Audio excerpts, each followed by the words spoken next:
What is going on, you guys? It is Hayden here, and today in this video we are going to be doing the WWE SmackDown review for this week. Now guys, Friday Night SmackDown took place last night, and yes, it is going to be a SmackDown review today. Now, I couldn't find my SmackDown top, so I decided just to use this. So yep, SmackDown review, so yep, here we go. So, SmackDown last night. I'm not going to say the show was good. I'm not going to say the show was bad, but the show was in the middle.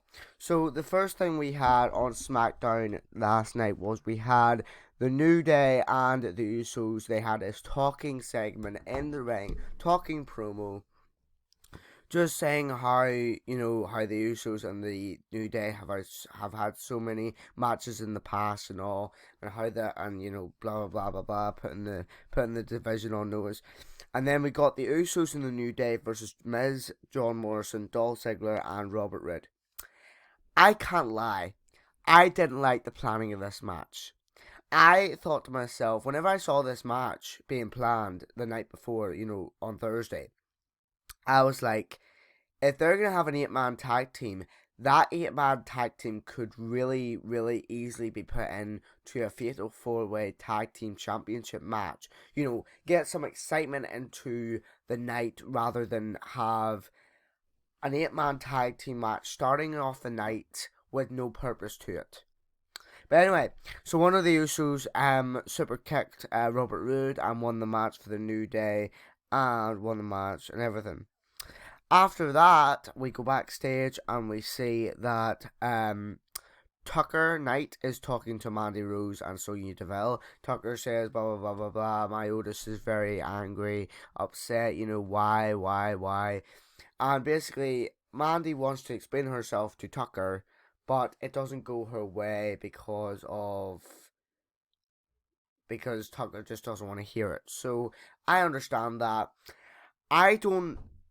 I think Vince is trying to say, you know what, the Lana, Rusev, and Bobby Lashley storyline on Raw worked well. Let's do it again on SmackDown with Otis and Manny Rose, and then Dolph Ziggler interrupts and all that. So it's just really bad. After that, the New Day took a promo, and basically they said, oh, they're confident to head into Super Showdown. They will be facing, well, I'm not sure who they're facing actually, but it doesn't matter because they say they're confident heading into Super Showdown. Renee Young sits down with Lacey Evans and talks about basically how, like, whenever coming back from the Royal Rumble, she talks about what her aims are now and how she's going to come back from being put down from Bayley, and she targets the Elimination Chamber to basically go for a title pursuit. So that's alright. And then after that we get one. Now, this match was probably one of the best matches of the night. This match, I'm not even joking. The match between Braun Strowman and Elias versus Shinsuke Nakamura and Cesaro in a Symphony of Destruction match. Never in the years I've been watching SmackDown, be it on Tuesday nights or Friday nights or Thursday nights, have I ever seen a Symphony of Destruction match. This match actually did a lot for Elias and Braun Strowman. That could have been turned into a fatal 4-way for the Intercontinental Championship, a Symphony Intercontinental Championship. But it doesn't matter because the fact is, they still did it well and it actually worked. So it really worked, and I loved it. It did. So we got that match, and yeah, so that was alright. Then after that, we've got Daniel Bryan versus Heath Slater. Now, I'm not sure what WWE is doing with Daniel Bryan right now. I feel like they're burying him again. They said, you know what, we gave you 2 shots at the Fiend. You failed, so we're going to bury you now no matter what you say. I do not like it. If this is WWE's way of burying Daniel Bryan, then they're doing a very bad job at it. They should have these 2 people, and a competitor like Heath Slater should actually be in the main event for the WWE Championship. He should not be put to the sidelines because he's facing Daniel Bryan. So I think these two should compete against each other and compete against each other. And then after Super Showdown, the one who wins should go on to face the WWE champion. But Daniel Bryan won with the running knee, so that was dead on. And then after that, the Bella Twins came out to a moment of bliss. The Bella Twins did not turn heel. They actually were quite good baby faces. And they actually were. They announced they were pregnant and all, told the world about how they were pregnant. And the Bella Twins are going to be inducted into the 2020 Hall of Fame, which I think is amazing because they absolutely deserve it. So that is good. And the next two segments, or one of the next two segments, I enjoyed because King Corbin finally said what I had been wanting to hear for ages, and that was King Corbin prepared to end rivalry with Roman Reigns once and for all. And I'm not even joking. The reason why Friday Night SmackDown's ratings have been decreasing is because of that rivalry. Dog food. People walking out pretending to be a big dog. It's just not working for Friday Night SmackDown. SmackDown, something that should be the big boys' yard. But you've got a dog food match. Now, I'm glad they didn't have a match last night. I'm glad they didn't have Roman Reigns versus Baron Corbin, because to be honest, Roman Reigns deserves a lot more. If Vince McMahon wants to push Roman Reigns as the face that runs the place, just like John Cena was once, why does he have him in these pointless feuds with King Corbin? I do not like it. I think it's a slap in the face to Roman. I think Vince realised what he was doing to get John Cena over with fans, but he's now going to do the opposite with Roman Reigns. He's going to get Roman Reigns booed by fans because he's in pointless feuds. But anyway, they're ending their feud at Super Showdown, which is a happy note. Yay! Okay. Now, the last two segments of Friday Night SmackDown were the best.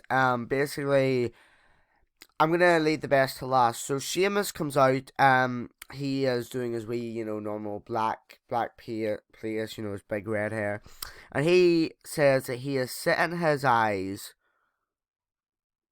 on the rat trap of the Elimination Chamber. So basically, you've got Sheamus that is setting his eyes in the Elimination Chamber. You've got Lacey Evans that is setting her sights in the Elimination Chamber. If you want to ask me, I would say what WWE is doing this year is they're having the Royal Rumble, Super Showdown, Elimination Chamber, and then WrestleMania. I don't think they're gonna have Fastlane. Because I think what WWE has learned over the years is Fastlane is just decreasing in viewers each time, because no one cares about Fastlane. No one cared about Fastlane in 2016, no one cared about it in 2017, and fewer people cared about it in 2018, and really just it decreased in 2019. Was there 2019 Fastlane? Yes, there was. But anyway, the fact is, it is not going to happen. I'm glad it's not. And finally, the last segment on Friday Night SmackDown, and I will give you my rating on SmackDown after this segment. Goldberg comes out to the ring, and he starts saying of how The Fiend, Bray Wyatt, whatever, whoever you are, guess what? And then the lights go out before Goldberg can finish, and basically Firefly Funhouse comes on, and Bray Wyatt says that The Fiend wants to meet Goldberg tonight, or something like that. So basically, the lights go out, and The Fiend is standing right behind Goldberg. But this is the best part of the night. This tells me that Vince McMahon is saying, you know what, I've given you the WWE Universal Championship since Crown Jewel. You're dropping it at Super Showdown. And that's good, because Goldberg got the spear into The Fiend Bray Wyatt last night. He got the spear, and that was amazing. That was the best thing of the night. And then The Fiend Bray Wyatt escapes. He retreats. What I like about it is that moment last night made The Fiend Bray Wyatt look weak. He made himself look like the Brock Lesnar of 2016. That Survivor Series 2016, I feel like it's going to take place at Super Showdown. The Fiend Bray Wyatt is going to go against Goldberg, and it's going to be like a 10-minute match? It's literally going to be a squash. But anyway, that was Friday Night SmackDown for you, ladies and gentlemen. What are my ratings of it, or what is my what would I rate it out of 10? Because of the Symphony of Destruction match, because of Lacey Evans and Sheamus telling us what they are doing, and because of the Goldberg segment, which is about four things, I would give this SmackDown a 6 out of 10. And the 4 out of 10 being, I did not like the Heath Slater versus Daniel Bryan match. I don't like it. I think they're using I think Vince McMahon is burying those two, or starting to bury them. I didn't like the Otis, the Tucker confronts Mandy promo. I didn't like it. I didn't like the Usos in the New Day versus Miz, Morrison, Robert Roode, and Dolph Ziggler, because that could have easily been turned into a fatal 4-way championship match. But WWE had a 8-man tag for no reason. No reason. You don't care who wins. So basically, that is my rate. That's my ratings today. 6 out of 10 for Friday Night SmackDown.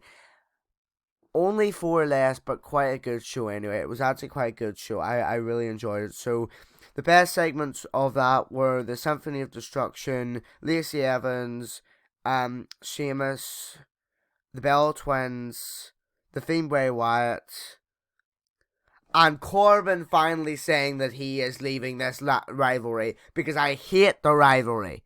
Ken Corbin versus Roman Reigns has been going on for ages, and I can't bear it anymore. I can't. I don't think any of the WWE Universe can bear it anymore.